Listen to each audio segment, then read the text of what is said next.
This week's episode is brought to you in partnership with Zero Procure.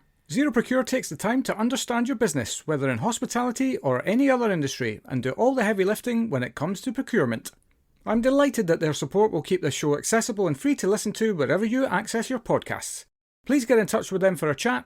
Just click on the link in the show notes or visit their site at zeroprocure.com/podcast. Welcome to Hospitality Meets with me, Phil Street, where each week we take a light-hearted look into the stories and individuals that make up the wonderful world of hospitality. Today's guest is Andy Aston, Head of Wellness and Nutrition at contract catering legends Baxter Story. Coming up on today's show, Andy does some name-dropping. Because to my left I think it was Mick Jagger, and to my right it was Peter Gabriel.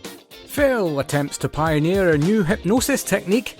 Going, sleep. Going, sleep. And Andy enlists some extra help to combat the staffing crisis. I've got Stephen Fry doing the washing up for me. All that and so much more as we chat through Andy's incredible journey so far. There are loads of takeaways from Andy's story. He has had one hell of a career and has worked through some amazing and some tough times. We can all take inspiration from where he is now and the essential work he is doing on raising awareness of the importance of well-being. A huge thank you to Andy for telling his story so openly. It's so great to be back, and I've got some cracking guests lined up for you to help you through the winter months. So please don't forget to help us out by giving this podcast a share with your networks.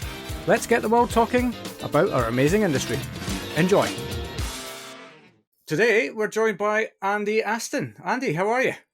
Hey, I'm good, Phil, thank you. How are you? Yeah, really good. Long time, eh? It's been a long time. I was trying to think of the year that we worked together. Was it about 2005? Six? Yeah. It was one of the first jobs that I had after coming off ships. So it would have been 24, 25 around about then. Yeah, which is nearly 20 years ago. I know. You look good for it. Yeah, same, mate. You're doing well. For those who are only listening to this, we're both middle-aged men now. So we're trying to look after each other. But in any case, how are you anyway? Yeah, I'm really well, thanks, Phil. It's been 20 years. Lots happened since that first time we worked together. So what do I do now? I'm head of wellness and nutrition for Baxter Story, independent caterer. It's a great role. I'm not a nutritionist, but I wanted to step away from being a chef, try something a bit different. So wellness and nutrition come hand in hand, really. So I've been doing that role for about 2 years now, maybe a bit longer. It's very different to being in the kitchen. It allows me to kind of look at the well-being of our employees. Making sure that we're doing all we can to, give them a great environment to work in, but also look at our clients as well and work on many bespoke nutritional programs for them and their teams. In the last couple of years, it's been great. We've done a lot of the online stuff where we had to during COVID. They're very beneficial. We reached a very different audience. And I've loved it. I've loved learning different things along the way, bits about myself. In actual fact, the role actually helps me. The role really helps me deal with, my own kind of mental health, journey.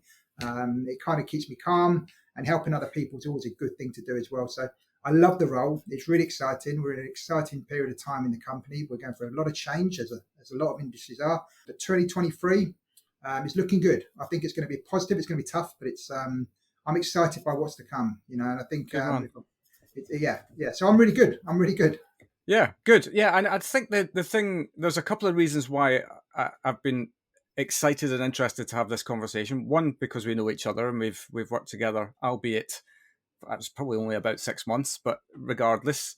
And actually what's great for me to see is your journey from then, and even before I knew you, there's obviously a journey before as well as to how you got there. Secondly, I think as well, because of the role that you're doing, that's not a role I've come across before. So it's interesting to see that there's a little bit of innovation going on around the need for wellness and nutrition and how nutrition plays its part in making sure that the workforce, whether it's your own teams or whether it's the clients that you're looking after, are being given what they need to do the best job that they can do. I think it's important, Phil, because at the end of the day, you could sit there and you could have talks. Talking's great when it comes to kind of connecting with somebody. It's brilliant. You can really learn a lot about each other. But we try and make it a little bit fun. So we're working on something at the moment called a food and mood tour. We started yesterday, Milton Keynes, as I mentioned, and we're basically going around the business demonstrating nutritious plant-based food, but it's real. I'm there talking to a crowd of our people that work for us, and I talk about my own journey, which we'll come to today, we talk about nutrition. So I go alongside with our nutritionist, and we talk about the benefits of a nutritious diet and how it can help us through various stages of our career, and especially while we're working in the kitchen, because it's so easy to forget. So we're making it. I'm not going to. Fun might be the wrong word to use, but I think making it exciting and making it real, being authentic. It's really important to me to be authentic, because I've not Yeah. always been authentic. I've always tried to skip around the fact that things might not be right. Find a way. Yeah, I'm great. So we make it real, but we give them a good outcome.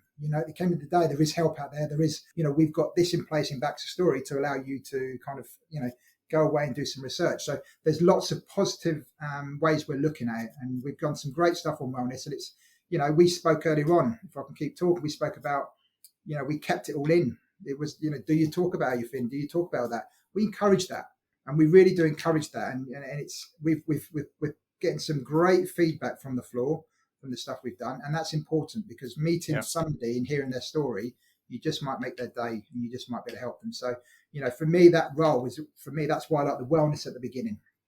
Let's look at the wellness of everyone and making sure we can do what we can. Because if you've got a well team, and let's be honest, then the customer will get a great experience, because I they're know, happy. right? Like, it's so blindingly obvious. Yes. And to be honest, I feel like ever since I've been an adult and I've been kind of interested in leadership and all of that sort of stuff, that we've been talking about the importance of looking after your team, like, forever. But actually, it only feels like it's now that people are taking it seriously. And you think to yourself, why is it taking so bloody long? I have a theory around that, around the fact that the industry exploded in the last sort of 10, 15 years. And everybody got busy making money and forgot about actually protecting the process around that. And we're going really deep quite early here, but actually, if you forget about the making money element and actually focus on all the elements that lead you to that point, then you ultimately end up making more money anyway, because you've protected every element of the process along the way. 100%. If you've got to look after your team, because at the end of the day, that team around you will deliver on every angle. If you're looking after them and they feel happy in their environment, then only good things can happen. And I think the industry did explode. It was great. There was so much going, especially in the time we worked together. That was a massive time. It wasn't about money. Money was money. You could spend it. And the reality was, you moved so quick. You built layers up. Businesses built layers up, and those layers, us as human beings have layers. And those layers then just are left there stagnating. And then before long, 10 years, 15 down the line, we think, hang on a minute, why did we do this? Why did we do that? Let's revisit everything. And I think now more than ever, doing a good housekeeping of your business, but also of yourself, it makes perfect sense. And if I'm finding out more and more and more, the productivity from somebody that's happy, as we know, is just incredible. And you feel that these days we're more aware of how people feel. I can go into some businesses and straight away I know when somebody's not feeling great. I can tell just from the energy coming off them. Right. And that's my opportunity to grab that person. Let's have 5 minutes. I can't fix the world. I can't fix them as an individual, but I can show them that I'm here and I care. Yeah. I think that's the bit. We've missed that human element of stuff, and we've really got to start focusing on that, because now more than ever, as we go into the next chapter of this crazy world we're in at the moment, we've got to make sure we're human and we're kind to each other, because we are. We'll be all right. We'll be okay. So it's a massive bit, and it is more relevant now. But I could talk about this all day. I'm very passionate about it, and I'm not, as I said, I'm not afraid to kind of speak up about it either. That's awesome. I can feel your passion as well, which is really, really great. But I completely agree with you on the kindness front. I mean, kindness is not, from a business perspective, it's not necessarily a short-term solution, right? But actually it is the long-term solution. That's ultimately, when you think about the business that we operate in, which is a human-focused business, so many elements of what we do for a living in this industry are based around human interaction. So protect that first. And yes, okay, you might see a short-term drop-off, but your long-term prospects are going to be amazing, because also that staffing crisis that exists in the world at the moment it'll be eradicated, because you'll be creating workplaces that people want to come and work. It's, but somebody's got to take the first step, right? And it sounds like you guys are. Yeah. But anyway, yes, we've gotten into what you're doing now quite early on, but actually, this is what excites me about your journey, is because to look at where you are now versus kind of what you've been through and all of that sort of thing. That's been really exciting for me to have this chat with you today. So take us back now, all the way back to the beginning. How did you get into hospitality in the first place? My first girlfriend, I guess you could say the first love of my life. Right. Probably about 14, 15 maybe. And there was a little tea room. It was a tea room by day and then a little bistro at night. It was called Skewers Bistro. It was in Horsham in Sussex. And I moved around a lot anyway, so I've probably jumped forward a bit already. Basically, I've cut out some of my life because I did move around a lot. My mum was a croupier, so we moved all over the country, never really settled down. Right. She actually loved cooking, so I did get my love of cooking from my mum, and it kind of, sorry, I've jumped forward a bit, but I remember there was one particular day, another school, I'd been at another school after about 5 or 6 schools up to the age of 13 or 14. So another school, I remember having a really tough day thinking, you don't fit in. I don't have any friends. It was really, really tough. And I'd come home and there was one moment, I remember it was a sunny day and I walked into the kitchen, the music was playing. My mum had beautiful blonde hair. She was absolutely beautiful. And she had an apron on that was covered in flour. The music was blaring in the background. There was a pot on the stove with a bone sticking out of it. And this was her famous ham bone and rice soup, I think she called it, or something like that. But she was making that and she was so happy. And she touched my face and she went, I can just remember it now. I go back there, it's my anchor sometimes. And she touched my face. She said, son, it's great to see you. It's going to be a good day. Go and sit outside. We had the tiniest little pond. I'm going to call it a puddle. I used to call it a pond. and I remember sitting there. And she came up and she used to make black treacle scones because, all my family are Scottish as well. So she made a black treacle scone with warm butter. She gave me that.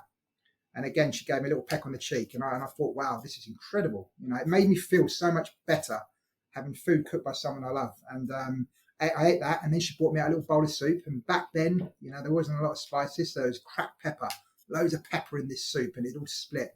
And it felt amazing. But that moment, when I go back into that kitchen and I feel the excitement of what's cooking, the smells, the music, the sun coming, whatever it might have been, it just done something for me. But then she used to roll her pastry out with a glass milk bottle, a Unigate milk bottle, if I can, promote Unigate. Right. Yeah. Roll it out. She never wanted the rolling pin. She'd roll it out and make a great apple pie with that. But I think that moment kind of said to me, well, if I can go, if I can eat good food for a living, I was still fairly young, but I kind of had an idea of where I wanted to go, because if I can make good food and eat good food and smell good food, surely this is a cool environment to work in, and you can do anything you want. Food, it's endless. Yeah. That's kind of essential as well, right? Like we need food to live. Yeah, we need food to live. And that's one thing about my mother. My father left very young, walked out, and we didn't really. So again, money was tight. 3 kids. I've got a younger brother, a younger sister who's disabled, and it was tough for my mum. But she could pull together something, like many of us, parents can pull something together very, very cheaply. And that food, it wasn't always about the food for me. And I want to make that clear. Food is what we do in hospitality. We've got to cook great food, give great hospitality. But for me, the food part is a bit secondary. It was the love I felt. It was the emotional attachment I had to that moment. I was so in the moment with feeling, wow, this is what food can do to you. And that story kind of went with me in my career, creating food memories that make me feel, just make me feel connected to someone. So food is there, secondary at that stage, but it's kind of the feeling it gave me in terms of the love and the attention to detail that goes into kind of giving someone a great experience. And I was her son, but she was giving me a great piece of hospitality at that time. But she did that for me all the way up until I kind of moved out. She always made sure that I enjoyed what I had, but showered me with love as well. So I was a bit of a, mum was my first love, I'd say, because she, I was the firstborn. So I was there on my own for that time until my brother came along. And that for me, as I've gone through my journey, has been priceless. It stays with me. It's part of my journey. So that was kind of the early part. The second part was that first job, Skewers Bistro. Amazing place, a little a coffee shop by day, tea room. And then at night, it would turn into like a little bistro. One chef in the kitchen, the husband was in the kitchen, and me, and 3 pans. And he used to do a chasseur sauce. He used to do a sauce robert, and he used to do something, I think it was a tomato, maybe a Portuguese sauce, something like that. 3 pans, that was it. There was 4 dishes on the menu. And at the end of the night, we weren't allowed to wash the pans. He used the same pans all the time. And at the end of the night, don't wash them. He said, I've got a baguette in the oven. He'd get 2 chairs in the kitchen. I'm not going to say what anyway, he'd get 2 chairs in the kitchen. He'd get some wine out. I didn't touch the wine. And he would get the baguette. We'd have the pans in front of us.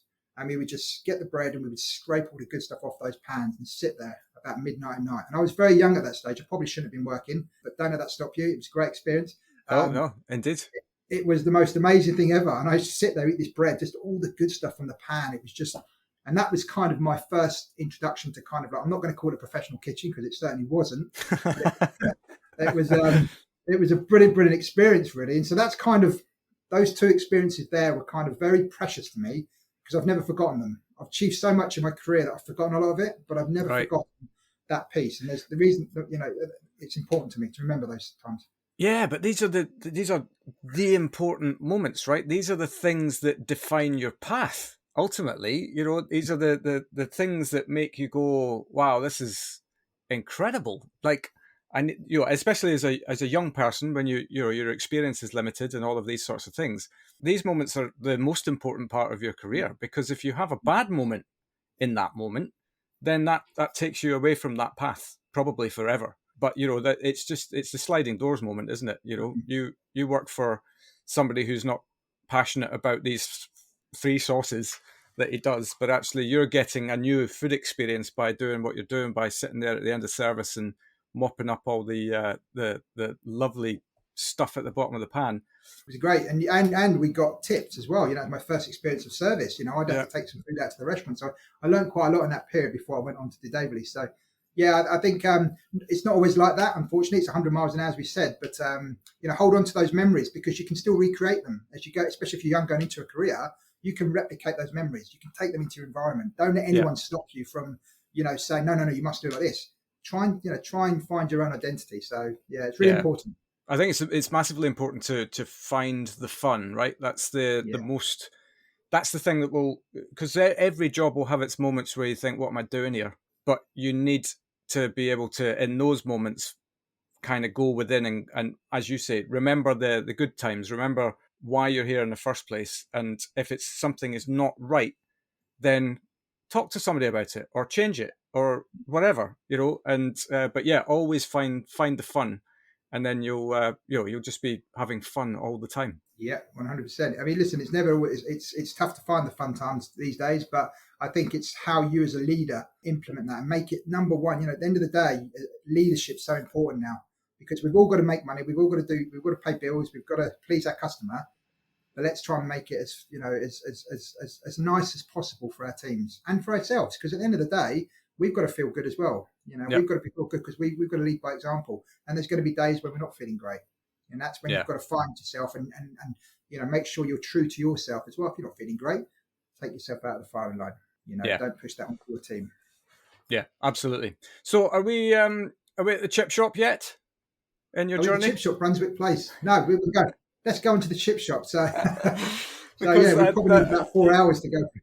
Well, when I was the form that you very kindly filled out, my pre-show questionnaire, I've started doing this now because actually to get a heads up on some of the moments, actually make sure that we don't miss gold. And I read your little piece and I had a chuckle to myself. There's a story here for sure. But off you go, as Graham Norton would say. Yeah, so it was funny. So as I said, all my family are Scottish. I was taken out because my mum went to move to the Lake District where I was born. 3 or 4 years, went back to Scotland. It was kind of to and forth, but I went to live with my grandparents again. So I mentioned earlier on I was in Horsham. So I moved between Edinburgh and Horsham quite a lot. So in this one particular time, I was a bit of an entrepreneur when I went to the final year of school. So up in Scotland, it might have been 15, is it? 15, 6, I can't remember now, but I went for a few months of school. And in that time, I wanted to make money. So my mate, Andy Kennedy, said, look, I've got a job in a chip shop, Brunswick Place, end of Princes Street. And, oh dear. I said, yeah, let's go for it. I don't know if those of you might have watched. You're setting it up perfectly with little comments like, "Oh dear," like you're just because you're reliving it now in your mind, aren't you? I can remember every moment of it. I remember my first night. The chap that was the manager there, big guy, grey hair. He had a cat in the back. The cat used to walk by your feet, and he would make you. So when you're doing a bag of chips for somebody, he'd always make sure the chips were fresh out the fryer. So he would put them into that tray they had. You'd have the paper. You had to roll the paper. They're like cone shape. Yeah. You throw them in your hand hot all the time. Right. I just remember that. But that chip shop job was absolutely hilarious because it was about 80 I don't know, 86, 87, maybe something around those times. And it was when England, Scotland were just playing their last football match, the Calcutta, I don't know what they used to call it. But I'm Scottish. I consider myself to be a Scotsman without Yeah, an yeah. accent. Yeah, I because didn't know that. I'm Scottish. So Yeah. they're all from Scotland. They're all born in Scotland. So I'm up there in my little wing, because I kind of had a twinge of Scottish. I had a tinge of, Lancashire. I had a tinge of Sussex. I kind of, I was a bit confusing to listen to. Probably am now. But I remember my first night. It was absolutely brilliant. Me and Andy, it was so busy, but it was a football game. So all these Scots were coming in, and naturally someone heard my accent. And I won't say what they called me that night, but I tried to speak Scottish. And if you've ever tried to hear somebody with an accent like mine trying to speak Scottish, I'm not going to let the listeners go. Oh, please. Now. Oh, no, you have to. Honestly, Phil, it was terrible. They were trying to jump over the counter to get to me and everything. But that all serious side of it, it was hospitality, a different side of hospitality. But I remember the experience I got from that was the fact I was earning money. And I know we had a giggle about it, but and I can't speak Scottish, but earning my money there was brilliant. And I probably stayed there for about 6 months, but it just proved that you can go into any type of environment and still have a laugh. Yeah. Albeit I nearly ended in a bit of a Yes. It nearly ended in a see you Jimmy moment. But yeah, I remember saying, because if you remember in chip shops you get fish chip sauce, don't you? So you like salt and vinegar, or is it salt and vinegar? No, chip. You get brown sauce in it, brune sauce. You get that on your chips. It's quite runny. Yeah. And I tried to say brune. I was going, would you like some brune? Would you like some brune sauce? And actually, yeah, that was it. So all mayhem calls. But you know what? It was a great time, and I loved that experience. And I think that working there, kind of that entrepreneurial spirit, I had from a very young age. Because from there, this is another funny story. It's not on this, but Andy's mum used to work for Lacoste, and she used to get given the little badges, buttons. God, right. I hope she did. Anyway, we would go to Pound Stretcher, which I don't know if it's still around, shop called Pound Stretcher, and buy £1.99 polo t-shirts. And then we would sew the Lacoste badge on and the buttons as well and sell them for £10. So we were very entrepreneurial back then. It was a good living in Scotland when I had this accent. It was tough because kids were tough, but you know what? It helped me. It helped me kind of toughen me up a bit, but also helped me look at my entrepreneurial skills. Yeah, I think the toughen up thing is an interesting perspective, isn't it? Because there's definitely, I think there's a balance to be had. Like, you don't want to be in a constant state of bullying, but equally having a little bit of adversity when you're a kid is useful, very useful. Yeah.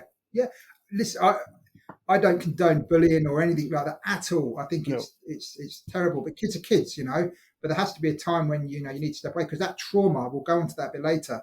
But trauma when you're younger is part of a lot of people's story as they get older, because we're able to hide it when we're younger. If something happens to us, we lose a family member or friend or an animal, whatever it might be. When we're younger, we can kind of just, we're right, we can crack on with it. But again, you're adding those layers, as I mentioned earlier. So It's very, now more than ever, when I hear about it, it makes me a bit sad, because I want to stop it, because, now kids can be the kids are cruel. It's what we do, sometimes it's meant, sometimes it is. So it's those layers that worry me, because do we speak enough of it to our children? I don't have children, but do we speak enough to it when they're younger to deal with anything that might happen? An animal dying, even now, me as an adult, I haven't put my cat down the other week. I cried my eyes out. Am I kind of, people say, you cried over a cat? I bloody love that cat.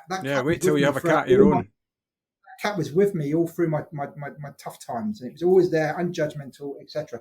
Kids can that can damage a child, and it can kind of stay with them for a long time, and it'll come out eventually. So it's really important that, as kids, we do make sure that they talk about their feelings as well. Yeah, absolutely. So beyond the chip shop, what happened next? What happened next? Good point. Oh, a long time ago. You can move. Well, I suppose, because at this point, I've always known you like as a chef. That's in my head. Andy Aston as a chef. Yeah. Obviously, you've got a lot more strings to your bow these days than you had just by being a chef. Yeah. But how did you make that move? How did you become a chef in the first place? Well, first of all, so I talked about the bistro piece, eating out the pans early on. Yeah. But on top of that, I also spent 6 months going to and fro Burnley Football Club, because I wanted to play football. But I wasn't quite up to the standard, or I was pretty good, but I wasn't dedicated enough. And that wasn't really what I wanted to do. So from there, I actually then did an apprenticeship doing screeding, screeding the floors of supermarkets by hand. God. So Yeah. I was a very fit young man. I was earning lots of money, cash in hand back in those days, and it was great. But in the back of my mind, it was always temporary, because I'm a firm believer that each one of us has loads of careers in us. Whatever we do now, if you wanted to change, you can go and do something else. And again, it goes back to the bistro piece. So once I've done that, I got a job. I wrote to a load of restaurants in London and hotels. My auntie used to work at the Grosvenor House on the switchboard. So I went and started. Just one day got up with my knife box. I went there about 17. I'd come back from Scotland. Went to London with 500 quid. Stayed with my auntie in Victoria. And then I got a job at, where did I get a job? Quaglino's, I think it was. All right. Did stay there. Listen, I don't remember much about the time there. It was crazy. And then I kept looking. And then I ended up working at the Regent London, which is now the Landmark. Okay. So I'm a chef called Ralph Porciani, massive hotel in great. I really enjoyed that time there. I think John Burton Race was in the restaurant, the 2 stars. It was a great time. Bloody tough. Didn't earn a lot of money. London was a lonely place. So I did that about 3-4 years. And then what did I do after that? Well, fast forward. So I did college as well. So I did college day release. I don't talk too much about college because I enjoyed it, but I think I got more. It was more of a necessity. And I'm not saying that college isn't right. College is 100% right. Now I look back on it, it is very important to get the fundamentals and the groundings right. But I wanted to be out there and having fun, So that's the thing, isn't it? It's a different. Everybody's brain's different in how they consume information and all of that sort of thing. Some people, and it sounds like you're one of these people. You just wanted to be kind of learning on the job, as it were, and just cracking on that way. Yeah, and I didn't. I'm a practical person. I don't enjoy going into classrooms and stuff like that. But I think for me, I knew my route when I was younger. I didn't really want to work in. I tried Michelin restaurants. I tried hotels. I worked for 3 years in a hotel. I tried little bistros. I wasn't really enjoying it as much, and that's hence why I fell into contract catering. So I fast forwarded quite a few years to 1999, being one of the opening chefs for the Millennium Dome, now the O2. Oh, I know what's coming as well. But anyway. Yeah, so that was a weird one because it's like, I was in there for about 7 months prior to opening, and I didn't have a clue what was going on. There was an exec chef there, obviously number 2, and we used to feed all the dancers. We used to do the green room, all the celebrities and stuff like that. And then the chef left just before Christmas, and I was left on my own. 3 restaurants. So what was when? Because obviously it's the O2 now, and it's like a completely different place than it was when it originally opened. So what did you open with? What did I open with? So we were feeding at the time so it was a contract caterer. We were feeding all the dancers at the time. We were also feeding the builders because we were trying to get opening time. Right. Yeah. We were trying to get open. That was crazy. The 3 months leading up to opening that, I didn't go home. I kind of just was there on the job like a lot of the builders were because we had this pressure from the government: get it open, get it open, get it open. Spend. Of course, it was government backed, wasn't it? It was crazy. So we opened that. I mean, it was a team because the caterer I was with had lots of different arms to it. So there was lots of people at different sides of the area doing restaurants, and we were doing a specific area for us as well. And probably had a team of about 30 chef-wise, but there's a sole job to feed the dancers. That was one of the key jobs to feed them because they used to have a show in the middle of the dome. I don't know if you ever went there. They had the show where you had all the dancers doing their bit. So we would feed them 3 days. 3 days, three times a day, and then any celebrities that came in. So that was in the days of the riders and stuff like that. So I can't remember too much. It was a blur because I was very young. I was 26 years of age. Right. I'd missed out years of cooking, and now all of a sudden I'm trying to open this great big project. And what level?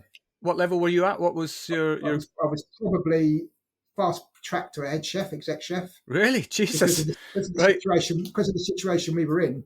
It was just, it happened. And that's where I don't have any regrets in life anymore, but I lost a lot of years of cooking in my decision making. I learned how to manage and I learned how to delegate and do stuff like that. But I lost a lot of my cooking, and that kind of stayed with me a long time, the confidence part. Right. But that's not a bad thing. So 1999, the night comes along, everyone thinks the world's going to end and all that business.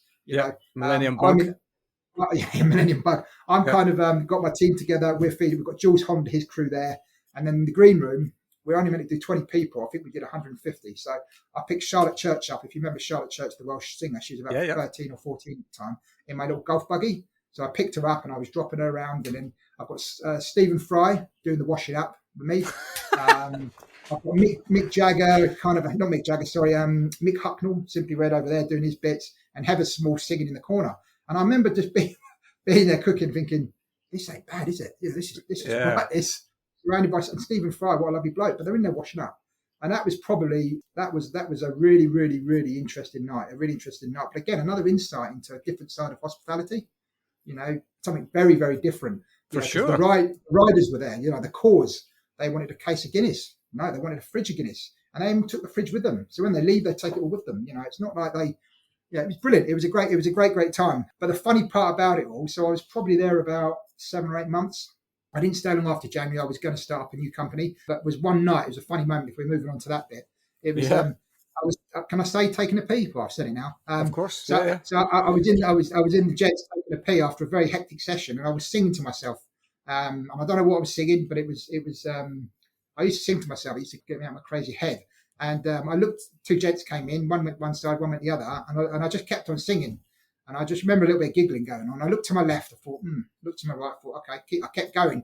If you remember that scene from The Hangover, when the guy goes into the toilet and he's having a pee, and the tiger roars, and he looks around and he carries on peeing, and he looks around again and goes, "What the hell?" and runs out the room.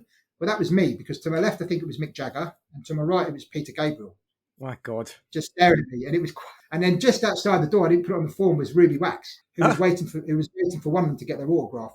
So Right. that was quite a funny moment. It was, it's quite a funny moment. 2 of the most iconic, singers of what we know, just listening to me having a So mucking to myself. basically, if somebody ever asked you what your claim to fame is, you said I had a pee and sung to Mick Jagger and Peter Gabriel. Yeah, exactly. I didn't get the job. But I know there's another one I did put on there. I remember taking out Michael Flatley once on Oxford Street, but that's another story. Michael Flatley, the singer, Lord of the Dance, or whatever it was.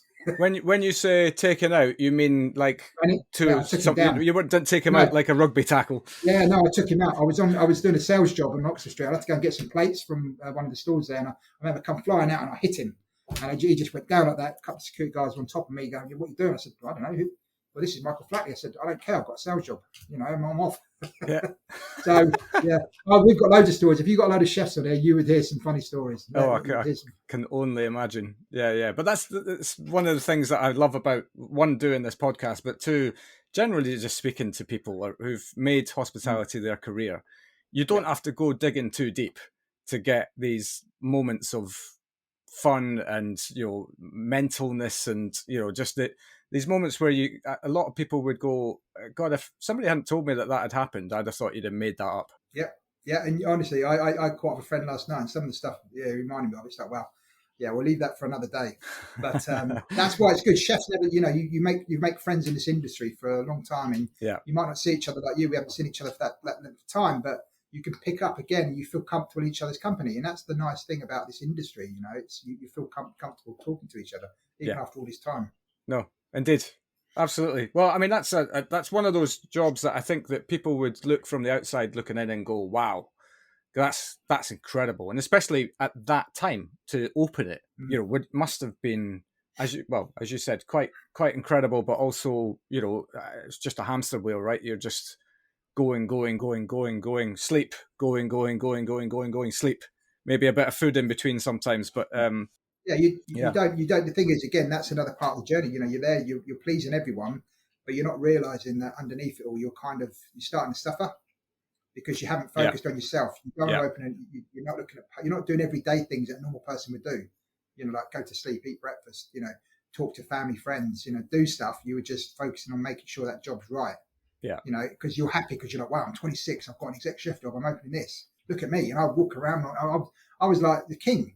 The reality was, I wasn't being paid enough, and it wasn't. It was, I shouldn't have been in that position personally because it was just circumstances threw me into it. So I took that chance, but again, I was neglecting myself at that stage already. So yeah, and I think that's about finding a balance again, isn't it? Because you don't want to turn down an opportunity like that. When does that ever come your way again? But also, then you've got to have, I suppose, the confidence within yourself to know, right, what am I falling short on here? What do I need? What am I not doing to myself that I should be doing? And all of these sorts of things that maybe in the moment you just get caught up in it because it's like, wow, somebody's asked me to do this job. Nobody else in the world is doing this right now. So it's very easy to get kind of starry-eyed about stuff like that. And I suppose critically, it also depends on the company you work for, because I think I've spoken about this a lot with lots of people through their journey, is that many people who've got something about them, who have got capability and drive, find themselves in positions that they don't think they're ready for, which is fine. That's natural. That's going to happen. But you need the company to back you in these moments. The company can't just go, right, there's the job, off you go. Yes, there's going to be an element of learning when you're out of your depth, but you need to know that there's a safety net under you, that in the moment where you get like, this is beyond me now, I don't know what I'm doing, you've got someone to turn to be able to help you get through that moment. Yeah, because it's lonely when you're at that stage. You almost lose your brigade because you're always suddenly you're thrown into the spotlight. But what I would say is this: now I look back at it, having done a lot of work on myself, taking yourself out of your comfort zone is the best thing you can ever do. It's the most scariest thing you could ever do, Yeah. but it's the best thing you can ever do because it does open so many amazing opportunities that you might not have got to. Now, sometimes it's circumstantial. You end up doing something, but it's about not putting pressure on yourself. Do that to the best of your ability. And again, I only know this now looking back. At the time, when I was in my depressive state, I blamed everyone for everything. It was everyone else's fault. And it was I didn't hold people accountable, and that's one thing that I'm thinking about now. If somebody says to me, "We're going to be doing this to you, you're going to get that job, you're going to be doing that, you're going to be doing that," I hold them accountable for every single message they've given me. I'm not afraid to speak up about that because at the end of the day, it's too easy for me to say, "There you go, Phil. There's a great job. There's that much money. Off you go, crack on," and then just leave you to it. Yeah. My job as a leader, as a boss, is to make sure that you're set up for success, but also that I help you along that way. And sometimes you're not. Sometimes you can be left. People assume you know everything, and you pretend that you have to know everything. But the reality is, that's the thing, isn't it? None of us know everything. So at the end of the day, you've just got to be honest with you. If you're honest and honest with yourself and honest with with how you do that job, listen, it's. I think as I've got older, the more and more I look back on it, I look back on it with I'm happy, but I'm also aware of the fact I blamed a lot of people, for where I was. And that's the bit that I've had to do a lot of work on, because at the end of the day, I made decisions, and if something didn't go right or whatever, I have to hold myself accountable as well sometimes. So yeah, it's an interesting topic, that one. Probably could talk about that a bit longer, but yeah, well, we'll get to that. I think because this is probably in the fullness of your story will come to a head at a particular moment in any case, and we'll get to that as it comes up. But at post O2 or Millennium Dome, as it was known at the time, what happened next? So I went and worked for Restaurant Associates, so part of Compass. So that was coming over from New York. So I was part of the opening team at a big bank in London, which, to be honest with you, those 10 years, so that from 2000 and I'd say 2000 to 2000, probably 7 or 8, maybe 9, were a good time.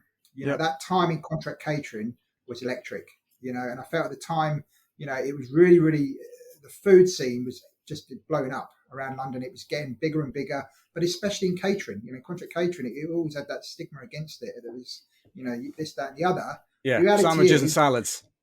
Yeah, sandwiches and salads. And listen, sometimes it is, but it was more than that. I found it more than Absolutely. that. Some of the stuff we were doing back then was incredible. We had the opportunity to really change the kind of face of contract catering. And I loved that time. I loved that time because it was the first one was that big investment bank. And then I was part of kind of moving that company forward with a great team of people, not just me. There was loads of us in there. Yeah. It was exciting. It was fun. It was educational. There was skills training. There was travel. There was accolades. There was everything. There was everything you'd want from a career, but in a very short window. It was a very 7 or 8 years where we achieved so much. Hence where I met you. We'd go around opening contracts and then you would jump in and out of them and see them and set it up and you'd be off again. Yeah. But it was very, very, very, very, it was fast. Yeah. I remember I've spoken about this on the podcast as well around my time in contract catering. Restaurant Associates at the time when I joined them, they may well still be this way. I don't know, but they were kind of the pinnacle of contract catering at the time in terms of the level of contracts they were getting. It absolutely was not sandwiches and salads. There was an element to the business, of course, the day-to-day, but the caliber of the food that we were producing for directors' dinners in the evenings and things like that, And actually, I've spoken to somebody else about this around the fact that I've even got a cookbook. I'm looking over there because I think it's up on that shelf, called Hidden Chefs, Yeah, and it's actually it's from chefs within the world of contract catering, because the caliber of food that they're producing is Michelin standard. There's no question about it, but they don't get the kind of the recognition. spotlight on them as being incredible chefs, because they're not. They're hidden You away. can't just walk in off the street. They're hidden Yeah, away, and it's a conversation I've had recently. We in Backstory again. We've got some incredible talent. We've got some incredible kitchens. We are part of the high street. We're just not recognised at that level, yeah, and that's the difference. But back then, when you had that, it was all very new. To have that level of corporate dining within your building was something else, And yeah, it almost got to the stage where it was better than New York and better than America, because it was the chefs were cooking at the highest level, and it was great. It was a great time to be in catering, being contract catering, to be part of that journey. I mean, for me, like I said, I probably achieved so much in that time. I can't remember half of it, but that was also a time of things were building. Things were building up inside me. Things were happening, and I didn't recognize it. I'd be saying yes to everything in that yeah. time, because you're successful. You'd be saying yes to go to a job in Dublin, but you're meant to be at Hampton Court doing a dinner, and then all of a sudden you're kind of like this because you won an accolade last night. You want it over there. That person wants you, and almost you become public property. And I'm not saying that Right. from an ego Yeah, point of view, not egotistic at all, but that's how it felt. And so you say yes to everything, and then you started letting people, you did turn up, or because you had too much on and stuff like that. So while it was, for me personally, it was an exciting time, it was also it was the start of my downfall, should I say? My not downfall, my kind of bang in the road, my bump in the road, my yeah. yaha moment. I was going to say I absolutely wouldn't brand it as a downfall moment. It's probably Mm. you wouldn't think this at the time when you're going through it, but it's probably the best thing that ever bloody happened to you. 100%. Listen. I know we're jumping in and out, but as I said, success was there. I loved that period. It was a great period of time. It was just everything was going smoothly.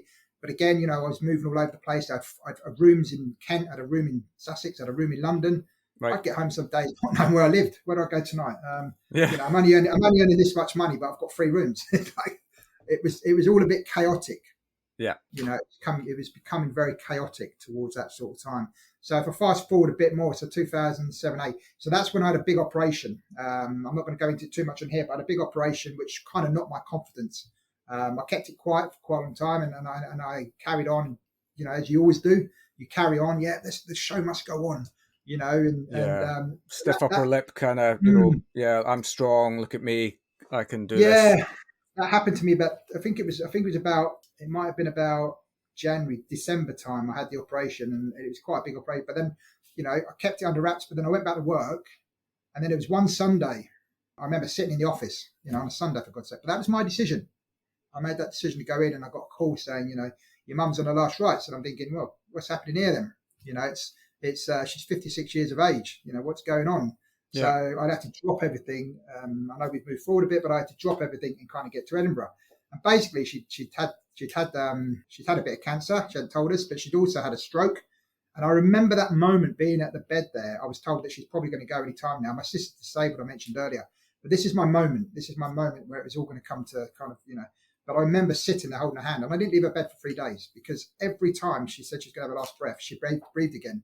So I had hope, sadness, hope, sadness, Yeah. hope, sadness, hope, like that for 3 days. And then finally the last breath came, and it was like, I'm shaking. Come on, you can do it. You can do it. Come on. She's gone. My sister's had like a mini little fit.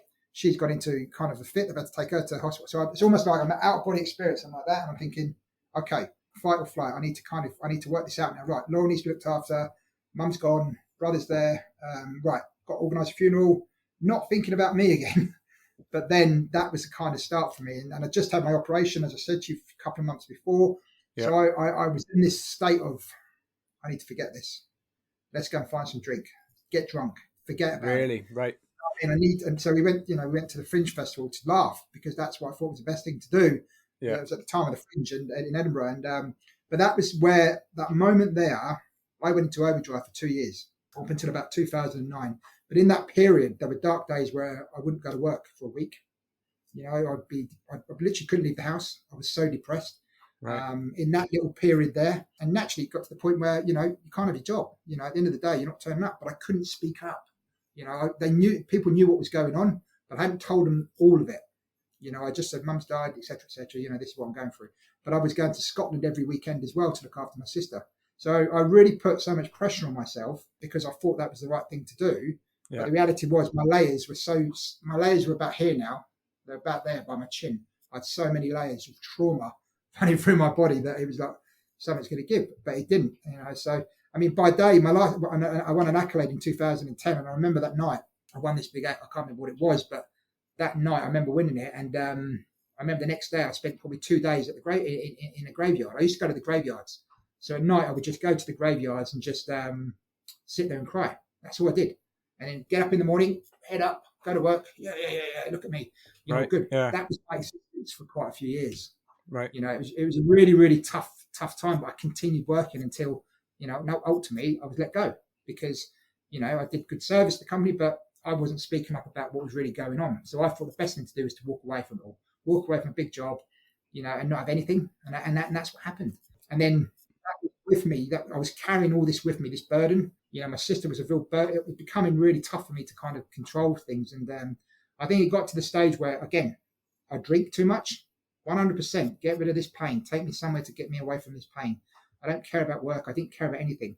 I'd eat, and I'd eat crap. I'd literally go off and buy rubbish and sit there eating stuff. But I'd do it on my own. I never did it in front of people. I wouldn't eat in front of people. I'd eat and just keep eating. So my weight would balloon. I'd got to the stage where I was pretty big and but still trying to find my way back. Rather than taking a break, I was trying to get jobs, and I got some little jobs here and there for other caterers, and people took a chance on me. But a big lesson there was, I found about that, it was very tough to find a way back into old friendships. I found it, I'm not going to name any names because I'm not blaming anyone, but I found myself pretty much isolated. People remembered, Andy is going absent without leave, not remembering the service, not remembering the 10 years I've that came done. before that, yeah. And again, if I fast forward quickly, we do that too much today. We focus on the negative. We focus on people's failures, people's mistakes, rather than focusing on all the good things they do. Yeah. So I read that with them was really tough for me because I couldn't find a way back. I recently got married, and my poor wife had to put up with quite a lot. And then 2014, it all finally came out. I kind of went missing. I kind of travelled to Scotland on first class. I travelled the railways. I went a bit mad. I travelled the railways for 3 weeks. Travelling first class, didn't know what I was doing. I was found in Edinburgh at a place I used to go as a child with my mum, the quiet place. And to be honest with you, I was probably going there to die. That's kind of the reality of where I wanted to be. I wanted to be at peace, and I couldn't find a way back. And I just wanted to be close to my mum. I couldn't find any space for me to deal with how I was feeling. I always felt surrounded by people, but I didn't feel like I was actually there. I just felt like I was in another world. People were around me, but I couldn't kind of get it. But thankfully, the police found me, and I was taken home. And I did that. That started the kind of the kind of me going back, finding my way back into the world again. Really, that moment. Who goes missing on the railways for 3 weeks? You just kind of traveling first class. Why not? Yeah, but you know what? I think the message here, Andy, is it's so important because I think a lot of people out there will be thinking to themselves, yeah, this will never happen to me. And I know for a fact, I was always one of those people as well. And granted, I had my moment as a younger man, but I went through a horrific breakup, which I didn't see coming. And I was traveling on my own at the time, and I just didn't really understand my place in the world and all of these sorts of things. And all of a sudden, thoughts that I look back on now and I think, God almighty, who was that guy? Like, where did these thoughts come from? And I feel like I'm a fairly mentally stable bloke when it comes to that sort of stuff. And I've definitely become way, way better at being open now when I'm not in a good space or whatever. But for anybody listening to this who thinks, that'll never be me, there's a series of events in anyone's life that can take place that you don't see coming, or it's built up over years, or you haven't dealt with something previously well enough that it now rears its head. And so everything that you're talking about there, I think is absolutely massively important. It's massively important because we all go through trauma. And as I said to you, I used to blame people for everything. It was always somebody else's fault. But I had to get to the bottom of this trauma. I had to find out why why I was eating, drinking, going missing, doing all these things. I needed to get to the bottom of it. So I think that moment for me, thinking that was the end of my life, that I was going there to die, and no one would miss me because I'm just this pathetic kind of human being. That was all the thoughts. That was just my dark thoughts telling me that. And those thoughts are horrible. But I remember that moment. So I went and worked for the next 6 months. I worked with a counsellor in Birmingham. I moved out of house and I went and lived at this place. And I did 6 months of it. And do you know what? For them to break me, they had to. I did some therapy with animals, and they had to break me. That I'm not going to go through on this. It's too long. But finally, they broke me one day, and I must have cried for nearly 2 weeks. Really? I couldn't stop crying. I could not. And then once the tears had all come out, it was almost like everything had gone from my system. There was nothing left in me. And this is the point I knew I didn't have a clue who I was. I'd lost a lot of memory. The last 20 years I'd lost because I'd literally been living in this bubble, but I was also clear of all this trauma and all this stuff that was going through my head. Yeah. People say about being reborn. I don't mind saying that. I felt reborn because I felt like, the weight started dropping off me. I thought more clearer. I had techniques in place to help me deal with anything that was going to happen to me in the future. And I took that year I went from about 18, 19 stone down to about 15, 14, something like that. But again, taking myself out of the craziness. Fortunately enough, my wife looked after me on it. And at that time, it was very interesting. But having that time at home allowed me to kind of rebuild my confidence. I started reconnecting with industry again. I started going out and showing my face. And I got a brilliant job, at the London Clinic on Harley Street, which I absolutely, the 2 years I had there, and I'll always be grateful for them for giving me that opportunity because I was consultant chef looking after people with cancer, very well net worth people. But also it was just the wonderful, wonderful time for me to kind of use my empathy. The stuff I'd gone through, being sitting there with somebody who's got cancer and who's really ill, I was able to put myself in their shoes and I don't know, that therapy there, that 2 years of therapy working there, almost kind of it changed me again. It changed me, and again, my eating habits. So we talk about mental health and nutrition. My eating habits, totally went off the chart. I went totally plant based for about 5 or 6 years, and just ate really clean. And when you're in that feeling of being clean, just in terms of your whole body, it's really weird. It's almost like you can hear your body. There's no noise in your head. You hear your body moving. It's like, this feels really good. This feels really nice, And then, from there, I came to backstory, and the rest I say is history. But I guess, if I hadn't had that happen to me, you mentioned earlier, I don't know where I'd be. I don't think I'd probably be here now, if I'm brutally honest with you, because I was going down that track of just not wanting to be around anymore. But for me, having that moment and I've been able to look back on it and not say, look at all the mistakes I've made. No, I didn't make any mistakes.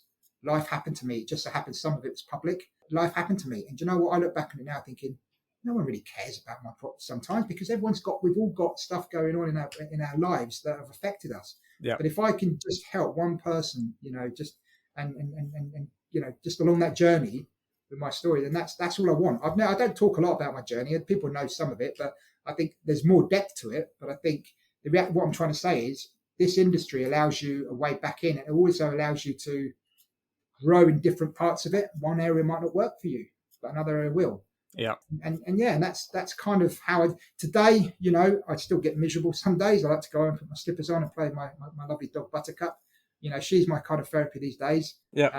Our dogs are great therapy, aren't they?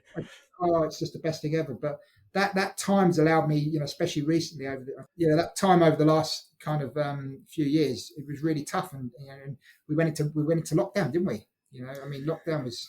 Yeah, indeed. And this is the thing, right? Is that's the lockdown definitely made me aware of the fact that kind of, anything can come along at any time and derail you.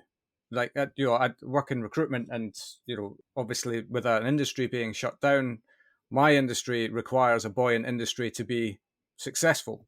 So when that happens, I went through all manner of stuff at the time thinking about how have I ended up here? I've made bad choices through my life to end up in this situation.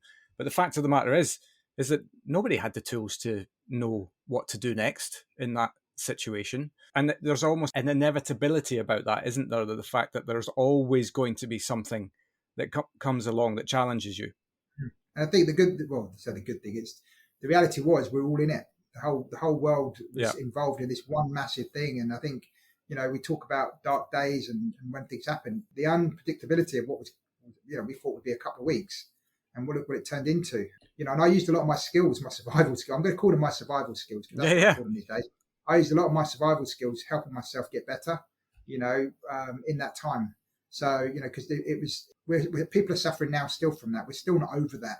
What happened then? Mentally, our brains are still not, working. But I think, when I use I guess when it happened, that negativity started falling on the place. Everyone was scared. There was a real dark cloud over everything.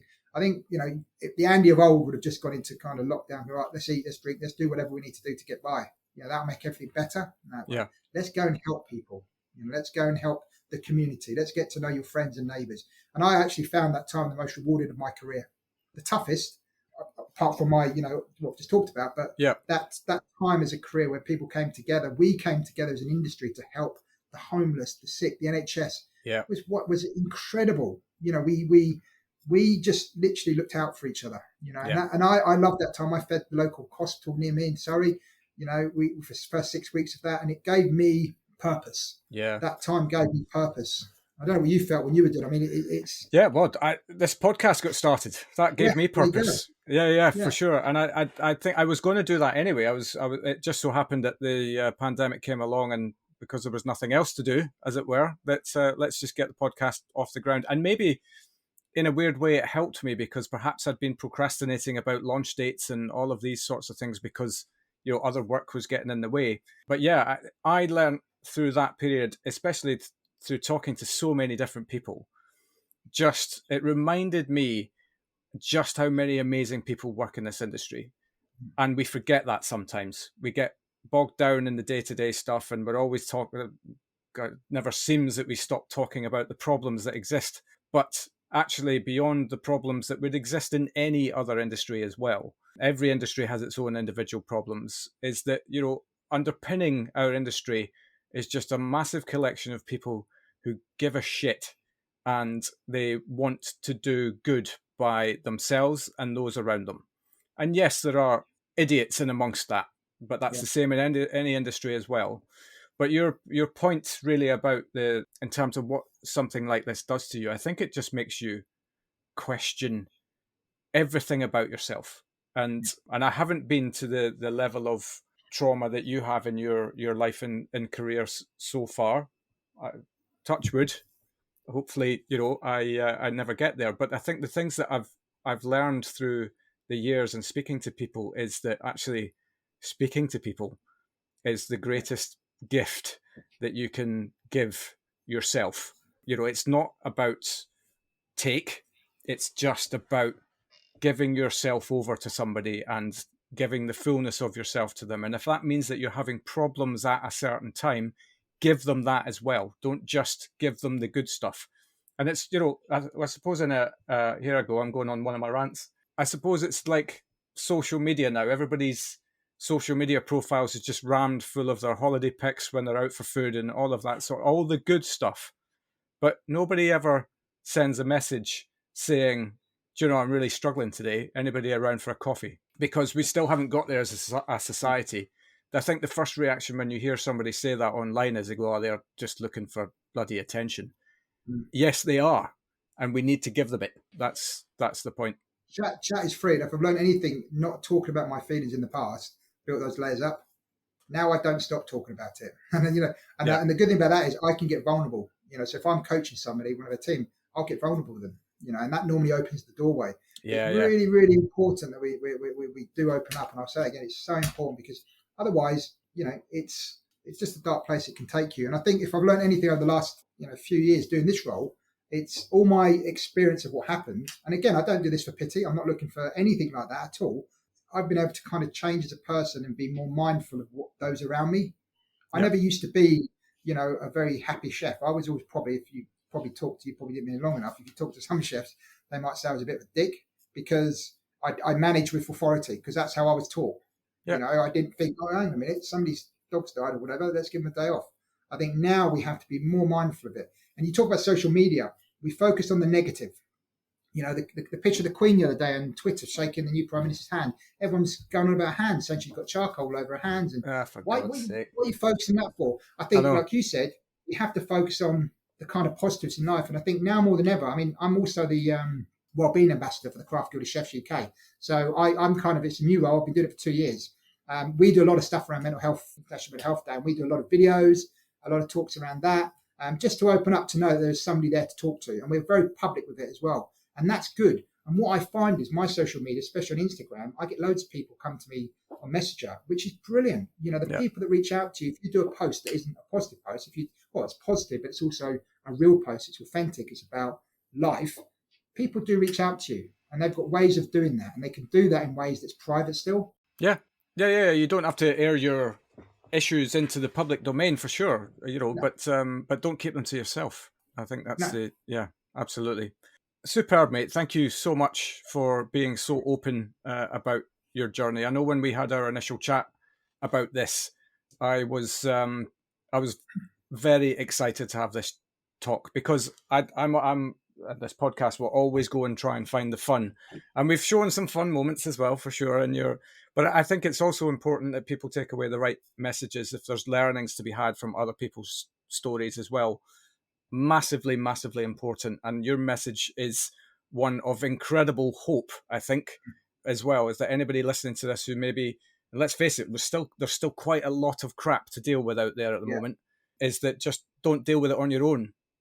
Go and find somebody. And that might be the most difficult conversation that you've ever had to have in your life, but it'll be worth it for sure. It will be. The hardest part is when you take that first step and you pick up a phone to one of the chat, whatever's going on in your mind, there's somebody there either way.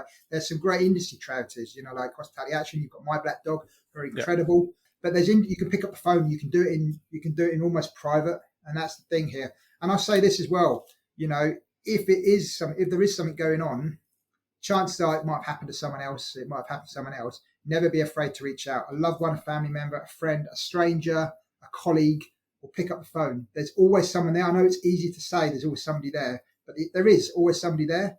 That next person you walk past to on the street, that person might be the person you could reach out to. Don't judge people either. Don't judge people, because we've all got stuff going on, but try and be empathetic and try and just be human. I think if we all try and be human, the next few months are going to be tough. But if we come together like we did in the pandemic, we can help as many as we can through this time. So it's we've all got our trauma. We've all got bits of it in us, but just make that first step. Make that first step and ask for help if you can. Yeah, absolutely. Excellent. Well, we're going to leave on a high. I'm going to ask you, not that this has been a low, by the way. I should just clarify that. I'm just going to ask you what your top 3 reasons why somebody should come and join hospitality as a career. Yeah, I think talking about all the stuff I've just done, I was trying to think back, in the last few years, who's helped me the most and what I've achieved. I think for me, you'll find the most incredible, creative environment. No matter where you work, you might not like working in, contract catering or restaurants, but you might find a pub that you enjoy working in. Every single part of hospitality, you can get creative. And that's what I love the most about it. You can get as creative as you want. And if you work in the right team and you find the right team, go and have a laugh. It doesn't matter what you do for a living now, you can transfer that skill into hospitality, because whether it's serving food or whether it's cooking food. So it's an amazing creative environment. You'll find everything you need from a personal development point of view, collaborations and mentors. The good thing about what I would recommend is when you find the right place, look out for those people that are out there doing the good stuff, because you ask them to be your mentor. Because when you find a good mentor, I'm not saying mentors aren't in every other industry, but in this industry, if you find a good mentor, you'll find an incredible journey ahead of you, because they'll open up potential in you never knew you had. My mentor, a guy called John Campbell, during my difficult times, he opened up so much of my box that I thought John Campbell. John Campbell, yeah. Wow, nice. John's he's still a mentor to me now. He did a lot of work with Baxter Story, and he's an incredible chef. Yeah. He was a big during my dark days. Back then, he was the one person that I kind of connected with, and I stayed with him in a hotel, and he put me up, and he cooked in his cookery school. Finding that mentor gives you hope, but also gives you opportunity to be even better than you are today. And it's an amazing life. I've talked there about some of the stuff I've done. It's an amazing life, but learn from me. Just have an amazing life and pick up all the pieces along the way. Deal with stuff that happens. Talk to somebody about it, and it'll get even better and better and better. You'll continue to learn. You never stop learning. You can jump from one job to another. You can go to operations. You can go to chef. You can go to general manager. Whatever it might be, you can do it, and your talent will be recognised. It will be recognised a lot quicker than it might be in other industries. And another last thing, just quickly, friendships. We might not see each other 20 years. I know, it's mad. But it doesn't feel like 20 years. You can bump into a chef down the road. You know, my friend Richard Woods has got a job at the Caledonia Club in just up near Hyde Park Corner. I went to see him the other day. I haven't seen him for a long time. Just pick up. We start talking about mussels. We start talking about. You make these friendships that will always be there, and that's priceless. And chances are they've kind of been through some of the stuff you've been through, and they know you on a more personal level. So that's the kind of areas I'd say come and join us. Totally. It's such a massive thing because I think it's because you experience all the highs and all the lows together, right? And you can't help but form bonds that you've been through stuff with. You can't help but form bonds with people that you've been through stuff with. And you're right. I mean, we've not spoken for years, but it feels like, my leaving drinks. And I was sick on the DLR on the way home, by the way, for all those years. And I remember your little office. I remember that little place that you were at. It was kind of, just down by, what was it called? I can't remember now. Queen Victoria Street, it was. Queen Victoria Street, that was it. Yeah, I remember that I remember it really well, but yeah. Yeah, sometimes we overlook the simple things, but actually, friendship and kinship over years is, if you look back on your life over 20 years and you think actually all of these people that you could now just pick up the phone to and they would take your call, it's quite a powerful thing for sure. I get people come up to me quite a lot and say, "Oh, chef, how are you?" And I'm so bad. I'm like, yes. So, when did we work together, or did something happen? Yeah, I'm great with faces. I have excellent facial recognition technology. Like I can say, "Oh, we met in a coffee shop in Paisley in 2003," and they'll go, "How do you know that?" I have no idea what your name is though, but facial recognition is good. Thanks so much, Andy. I massively appreciate your time and sharing your story with us today, and look forward to seeing what the next chapter holds. It looks like it's going to be a really, really interesting time for you over there. Yeah, it's going to be good.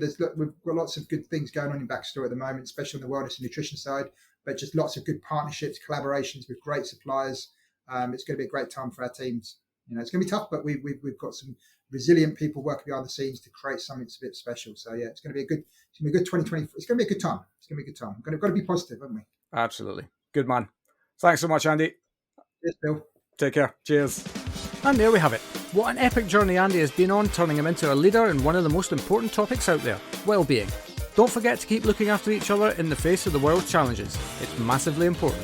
I'll be back again next Wednesday at 8 PM telling more stories from the awesome humans within hospitality. But until then, thanks so much for listening, and I'll see you next week.